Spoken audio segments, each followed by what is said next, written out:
أعوذ بالله من الشيطان الرجيم بسم الله الرحمن الرحيم النبي أولى بالمؤمنين من أنفسهم وأزواجه أمهاتهم صدق الله مولانا العظيم. പ്രിയ സഹോദരങ്ങളെ, കൂടുതൽ ആമുഖം പറഞ്ഞ സമയം നീട്ടാതെ നേരെ വിഷയത്തിലേക്ക് കടന്നു വരികയാണ്. ഒന്നാമത്തെ ബെയ്ത്താണ് ഇന്ന് നമുക്ക് ഫസ്റ്റിൽ തുടങ്ങാനുള്ളത്. ഒന്നാമത്തെ ഹദീസിനെ സംബന്ധിച്ച് നമ്മൾ നേരത്തെ പറഞ്ഞു കഴിഞ്ഞു. ബെയ്ത്ത് ചൊല്ലുക, അതിനെ തുടർന്ന് ജവാബ് ചൊല്ലുക എന്ന സംവിധാനം മഹാനായ റസൂലുള്ളാഹി സ്വല്ലല്ലാഹു അലൈഹി വസല്ലമ തങ്ങളുടെ ജീവിതത്തിൽ തന്നെ അതിന് മാതൃകയുണ്ട്.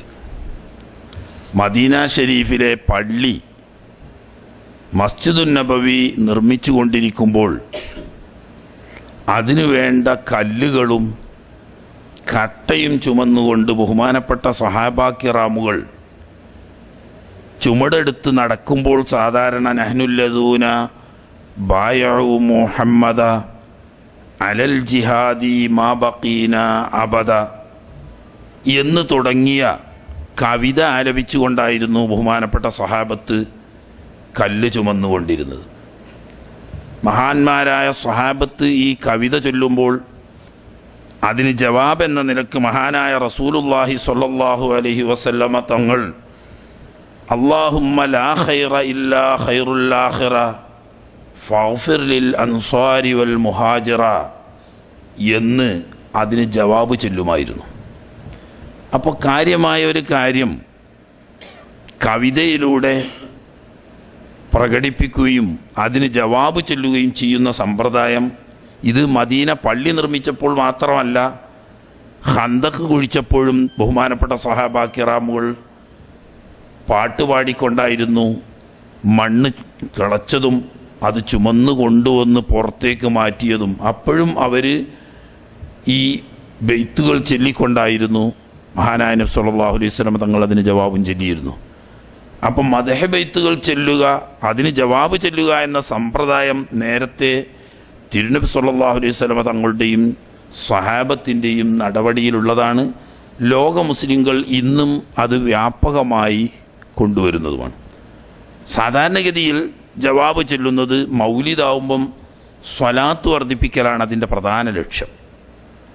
മൗലിദ് കൊണ്ട് പല ഉദ്ദേശങ്ങളും ഉണ്ടെങ്കിലും അതിൽപ്പെട്ട പ്രധാനപ്പെട്ട ഒരു ലക്ഷ്യം ഖുർആൻ നമ്മോട് പ്രോത്സാഹിപ്പിച്ച, പ്രത്യേകം പ്രചോദനം നൽകിയ സ്വലാത്ത് വർദ്ധിപ്പിക്കുക എന്നതാണ് അതിൻ്റെ മുഖ്യമായ ഒരു ലക്ഷ്യം.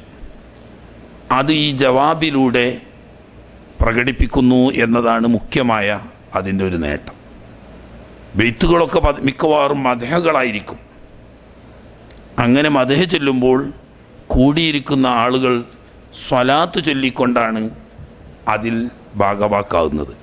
അതുകൊണ്ട് തന്നെ ഫസ്റ്റിൽ തന്നെ നമ്മൾ അസ്സലാത്തു അലൻ നബി വസ്സലാമു അലർ റസൂൽ അഷ്ഷഫീഇൽ അബ്തഹി വൽ ഹബീബിൽ അറബി എന്ന സ്വലാത്താണ് ജവാബായി ചൊല്ലുന്നത്. വളരെ പ്രധാനപ്പെട്ട സ്വലാത്തുകളായി എല്ലാ ജവാബുകളും.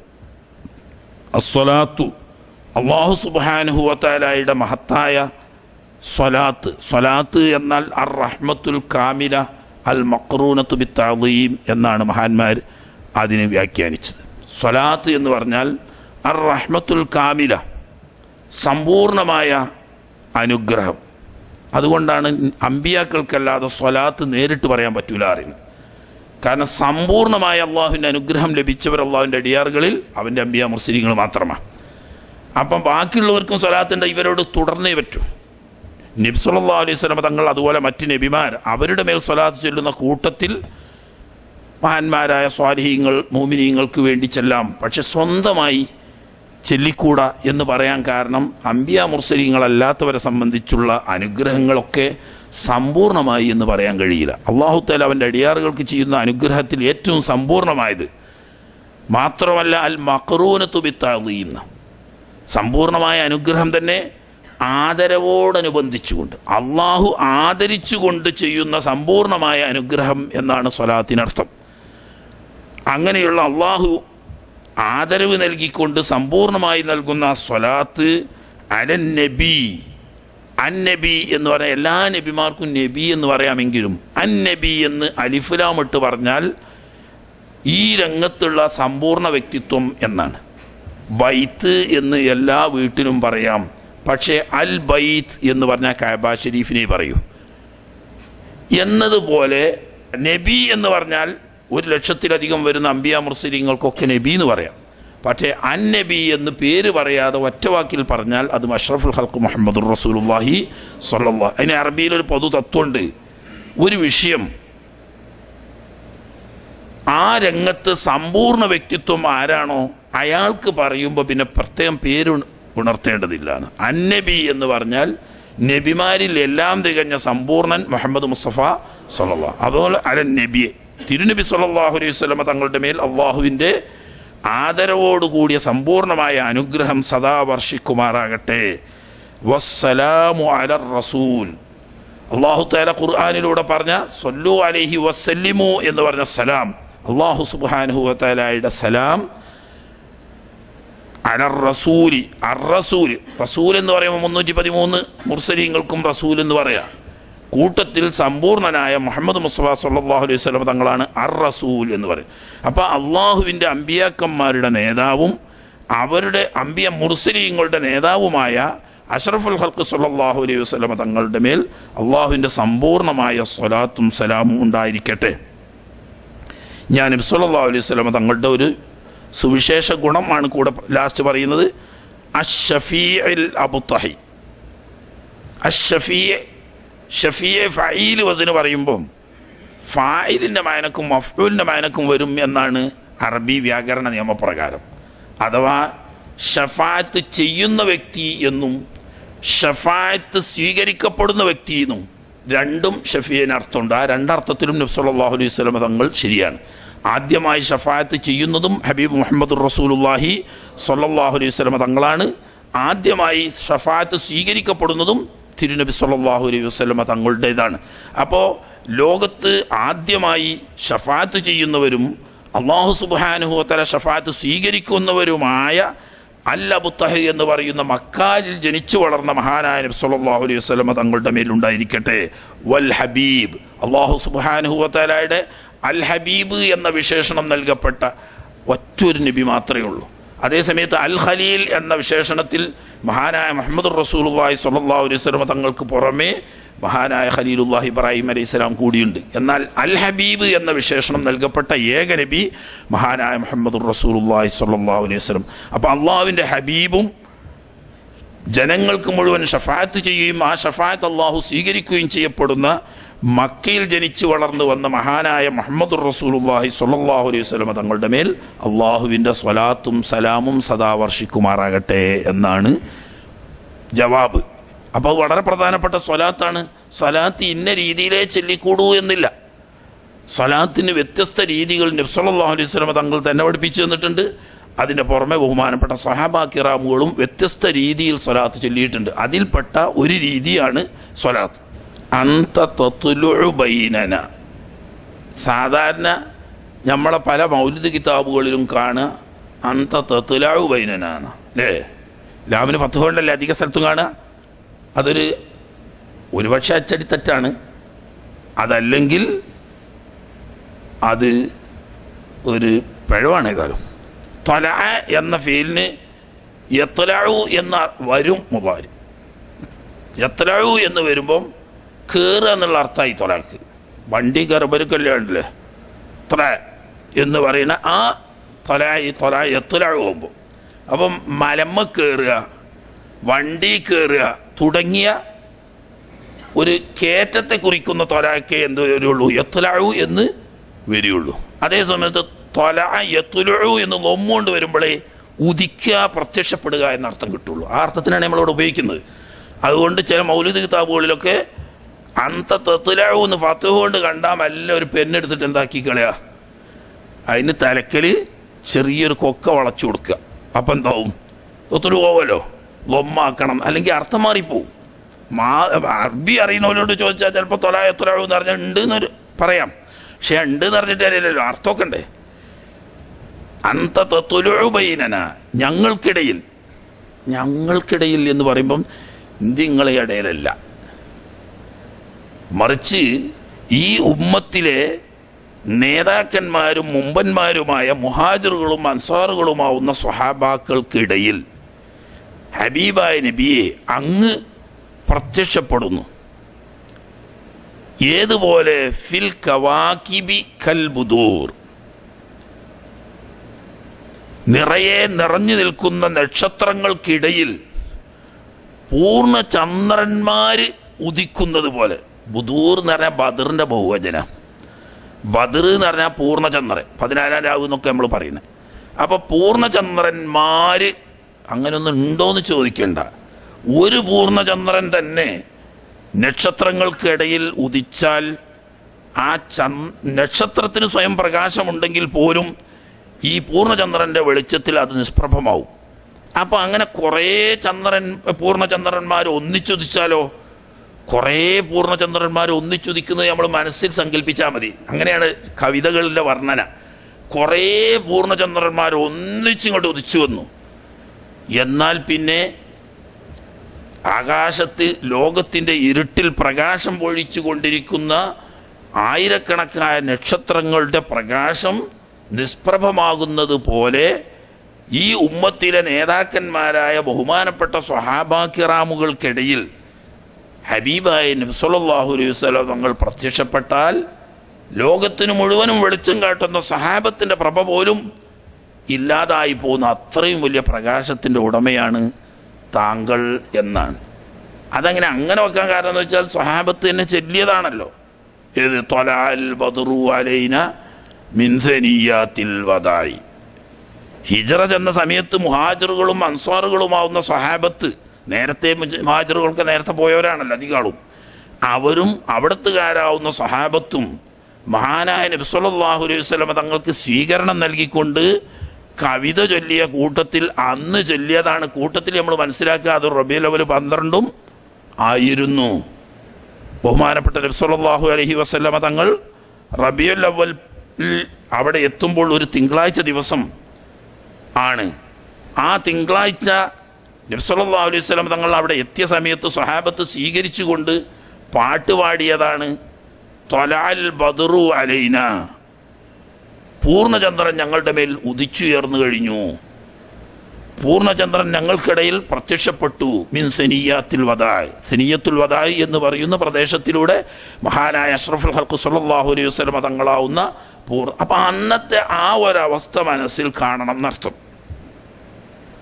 അല്ലാതെ നമ്മള് ചന്ദ്രന്മാരായി നക്ഷത്രങ്ങളായി ചിത്രീകരിച്ച് നമ്മക്കിടയിൽ ഒരു ചന്ദ്രൻ ഉദിക്കും പോലെ എന്ന് പറഞ്ഞാൽ പിന്നെ അതിനൊരു അർത്ഥമില്ലല്ലോ. അപ്പൊ അതിന് ഇങ്ങനെ പാശ്ചാത്തലം സ്വഹാബത്ത് മദീനയിൽ നബി സല്ലല്ലാഹു അലൈഹി വസല്ലം തങ്ങൾ വന്നപ്പോൾ മുഹാജിറുകളും അൻസാറുകളുമായ സഹാബത്ത് കൂടി സ്വീകരിച്ച് പാട്ടുപാടിയ കൂട്ടത്തിൽ അന്ത തത്ലുഉ ബൈനന എന്നതിൻ്റെ അതേ അർത്ഥത്തിൽ മറ്റൊരു വാക്ക് അവരുപയോഗിച്ചതാണ് ത്വലഅൽ ബദ്റു അലൈന മിൻ സനിയാത്തിൽ വദാഇ, സനിയത്തുൽ വദാഇലൂടെ ബദർ ഞങ്ങൾക്ക് പ്രത്യക്ഷപ്പെട്ടു കഴിഞ്ഞു എന്ന് പറഞ്ഞു. അപ്പൊ ആ സഹാബാക്കൾക്കിടയിൽ സഹാബാക്കൾ അസ്ഹാബി കന്നുജൂം എന്ന് നബി സല്ലല്ലാഹു അലൈഹി വസല്ലം തങ്ങൾ ഹദീസിൽ പറഞ്ഞതാ. സ്വഹാബത്തൊക്കെ നക്ഷത്ര തുല്യരാണ് എന്ന് പറയുമ്പോൾ ആ നക്ഷത്ര തുല്യരായ സഹാബാക്കളാവുന്ന മുഹാജിർ അൻസാറുകൾക്കിടയിൽ പ്രത്യക്ഷപ്പെട്ട തിരുനബി സല്ലല്ലാഹു അലൈഹി വസല്ലം. പക്ഷേ അവിടെ പ്രത്യക്ഷപ്പെടുമ്പോൾ ഒരുപാട് പൂർണ്ണചന്ദ്രന്മാർ ഒന്നിച്ച് പ്രത്യക്ഷപ്പെട്ടതുപോലെയുണ്ട്. എന്നാലും ഇപ്പം അതൊരു ഉപമ മതിയായിട്ടില്ല. മനസ്സിലായില്ലേ? നബി സല്ലല്ലാഹു അലൈഹി വസല്ലം തങ്ങളുടെ അന്തരം സഹാബത്തുമായിട്ടോ മുസ്ലിം ലോകവുമായിട്ടോ ഉള്ള വ്യത്യാസം ഒരു നക്ഷത്രവും ചന്ദ്രനുമായി വേർതിരിച്ചാൽ പോരാ. പക്ഷെ അത് പറയാൻ കാരണം എന്താണെന്ന് വെച്ചാൽ ഇങ്ങനെ ഒരു പാശ്ചാത്തലമുണ്ട്, സഹാബത്ത് നുജൂമാണെന്ന് അള്ളാഹുവിൻ്റെ ഹബീബ് സല്ലല്ലാഹു അലൈഹി വസല്ലം തങ്ങൾ പറയുകയും സഹാബത്ത് നബി സല്ലല്ലാഹു അലൈഹി വസല്ലം തങ്ങൾ മദീനയിൽ നിന്ന് വന്നതിനെപ്പറ്റി പൂർണ്ണചന്ദ്രൻ ഞങ്ങളിൽ ഉദിച്ചു എന്നവർ പറയുകയും ചെയ്തതുകൊണ്ട് ആ ഉപമ നമ്മൾ ഉപയോഗിച്ചെന്ന്. അതുകൊണ്ട് തന്നെ ഉടനെ തിരുത്തുകയാണ്. ബൽ മാത്രമല്ല, ചന്ദ്രൻ കുറേ ചന്ദ്രന്മാർ ഒന്നിച്ച് നക്ഷത്രത്തിൽ ഉദിച്ചതുപോലെയുമല്ല, വ അഷ്റഫു മിൻഹു, അതിനേക്കാളും എത്രയോ അത്യുന്നതനാണ് നബിയെ തങ്ങൾ. ഷറഫ എന്ന് പറഞ്ഞാൽ ഉയർച്ചുള്ളതായി ഉയർന്നതായി മാറി. അതിനേക്കാളൊക്കെ എത്രയോ എന്ന് പറഞ്ഞാൽ നമുക്ക് അങ്ങനെയല്ലേ പറ്റുള്ളൂ. ഉപമ പറയുമ്പോൾ സാധാരണ കണക്കിന് എന്തു പറയണം?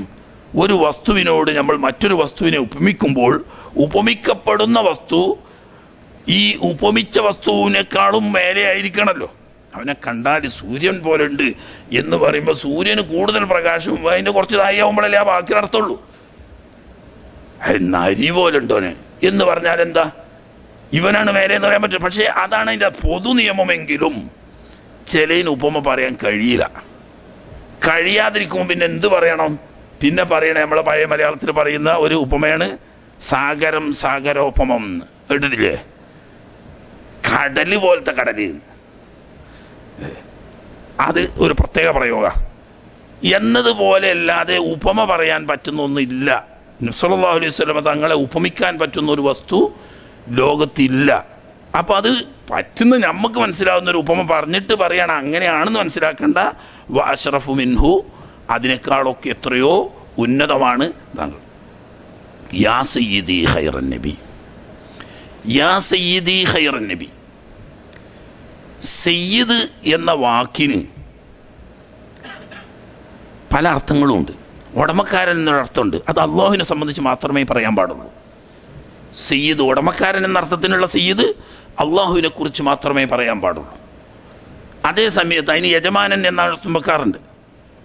എന്നാൽ നേതാവ് എന്ന അർത്ഥത്തിനും എന്ത് പറയും? സയ്യിദ് എന്ന് പറയും. നബി സല്ലല്ലാഹു അലൈഹി വസല്ലം തങ്ങൾ ഒരിക്കൽ മഹാനായ ഹസൻ റളിയല്ലാഹു തആല അൻഹു പേരമകനെ അടുത്ത് വിളിച്ചിരുത്തിക്കൊണ്ട് ഖുത്ബ നിർവഹിക്കുന്ന സമയത്ത് ഒരിക്കൽ നബി സല്ലല്ലാഹു അലൈഹി വസല്ലം തങ്ങൾ പറയുകയുണ്ടായി, ഇന്ന ബിനി ഹാദാ സയ്യിദുൻ, എൻ്റെ ഈ പൊന്നുമോന് ഒരു നേതാവാണ്.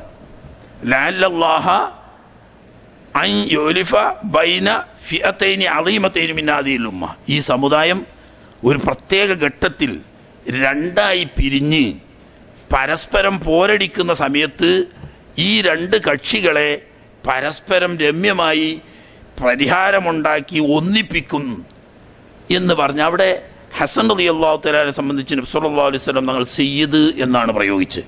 ഈ അർത്ഥത്തിലുള്ള നേതാവ് എന്നുള്ള അർത്ഥമാണ്. ആ അർത്ഥത്തിന് എല്ലാ അമ്പിയാക്കന്മാരും നമ്മുടെ നേതാക്കളാണ്.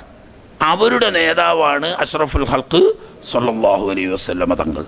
ആ അർത്ഥത്തിനാണ് ഇവിടെ സയ്യിദ് എന്ന് പ്രയോഗിക്കുന്നത്. അതോടുകൂടി സയ്യിദിന് മറ്റൊരർത്ഥമുണ്ട്. പ്രയാസങ്ങളും പ്രശ്നങ്ങളും ഉണ്ടാവുമ്പോൾ പരിഹാരമന്വേഷിച്ചുകൊണ്ട് സമീപിക്കുന്ന ആശാകേന്ദ്രം എന്നൊരർത്ഥമുണ്ട് സയ്യിദിന്.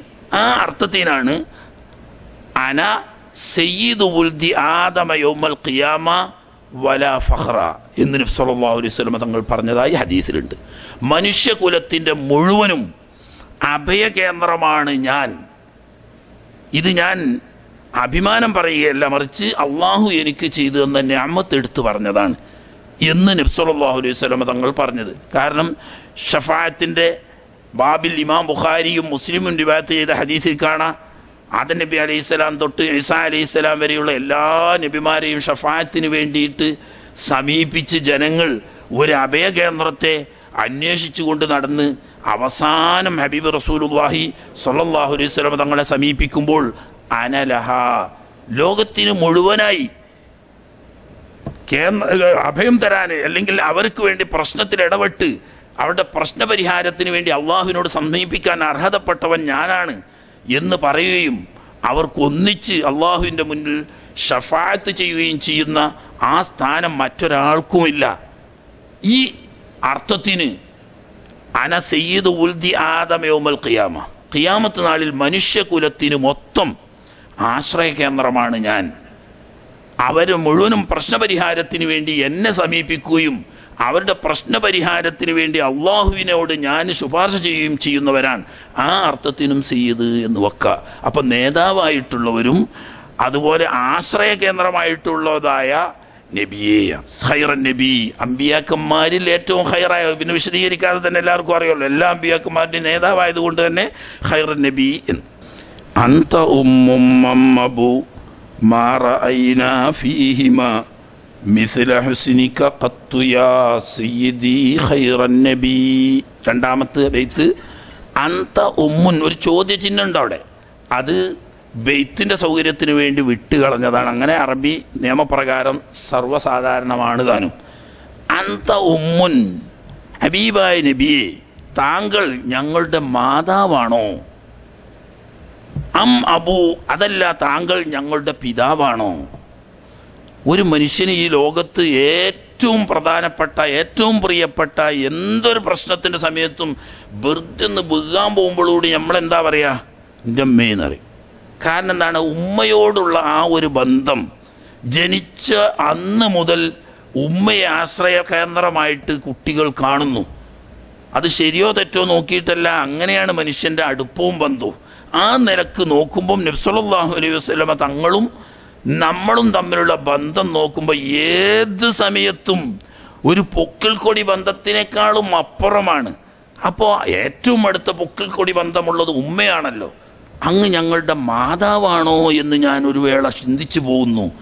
അതെല്ലാം അബൂ, എല്ലാ വിഷമങ്ങളും അവഗണിച്ച് ഊണും ഉറക്കവും ഒഴിച്ച് വിശ്രമമില്ലാതെ കഷ്ടപ്പെട്ട് അധ്വാനിച്ച് ഞങ്ങളുടെ ക്ഷേമൈശ്വര്യത്തിന് വേണ്ടി പ്രയത്നിച്ചു കൊണ്ടിരിക്കുന്ന പ്രിയപ്പെട്ട മാതാവാണോ അങ്ങ്?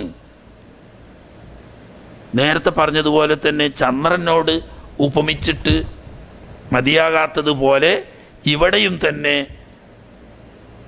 പറയാൻ പറ്റുന്നതിൻ്റെ മേലുള്ളത് പറഞ്ഞു എന്ന് അത്ര.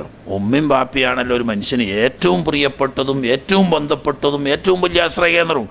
അതാണോ എന്ന് ചോദിച്ചിട്ട് പറയാണ്, മാറൈന ഫീഹിമാ, ഈ മാതാവിൻ്റെ കൂട്ടത്തിലോ പിതാവിൻ്റെ കൂട്ടത്തിലോ നമ്മൾ കണ്ടിട്ടില്ല മിസ്ല ഹുസ്നിക, തങ്ങൾ ഞങ്ങൾക്ക് ചെയ്തു തരുന്ന നന്മ പോലെ, തങ്ങളിൽ നിന്ന് ഞങ്ങൾ പ്രതീക്ഷിക്കുന്ന ഗുണം പോലെ ഗുണം ലഭിക്കുന്ന, ഗുണം പ്രതീക്ഷിക്കാവുന്ന ഒരു മാതാവും ഒരു പിതാവും ഈ ലോകത്തില്ല തന്നെ.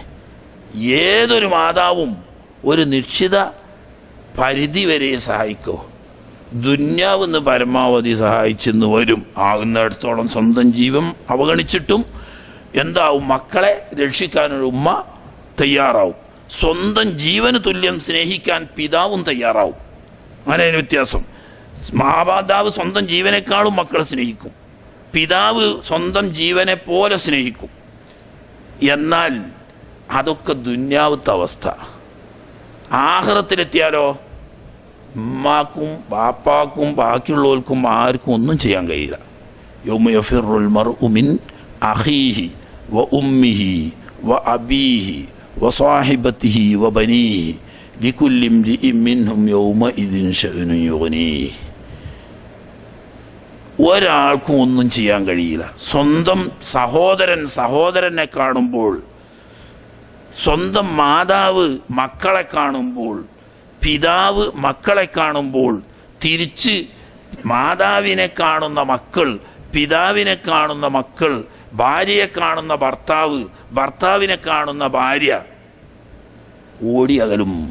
യൗമ യഫിറുൽ മർഉ, ഓരോ മനുഷ്യനും ഓടി അകലുന്ന ദിവസമാണെന്ന്. എന്താ കാരണം? ലികുല്ലി ഇംരിഇൻ മിൻഹും യൗമഇദിൻ ശഅ്നുൻ യുഗ്നീഹി. അവനവന് എടുക്കാവുന്നതിനപ്പുറം അവനവൻ്റെ കാര്യം തന്നെ ഉണ്ട്. അപ്പോൾ പിന്നെ ബാപ്പാൻ്റെ കാര്യം നോക്കാനോ ഉമ്മാൻ്റെ കാര്യം നോക്കാനോ മക്കളെ കാര്യം നോക്കാനോ ജ്യേഷ്ഠാഞ്ചന്മാരുടെ കാര്യം നോക്കാനോ കഴിയില്ല. പക്ഷേ അവിടെയാണ് യഥാർത്ഥത്തിൽ നബി സല്ലല്ലാഹു അലൈഹി വസല്ലമ തങ്ങളുടെ കാരുണ്യവും അവിടുത്തേതായ പ്രത്യേക പരിഗണനയും നമുക്ക് ലഭിക്കുന്ന സമയം. കാരണം ആരുമില്ലാത്ത സമയത്ത് എത്ര ഷഫാഅത്താ റസൂലുള്ളാഹി സ്വല്ലല്ലാഹു അലൈഹി വസല്ലം തങ്ങൾക്ക് 1, 2, 3 അല്ല 5 ഷഫാഅത്താ. ഈ 5 ഷഫാഅത്തിൽ 3 നബി സല്ലല്ലാഹു അലൈഹി വസല്ലം തങ്ങൾക്ക് മാത്രമുള്ളതാ. ബാക്കിയുള്ളതൊക്കെ മറ്റ്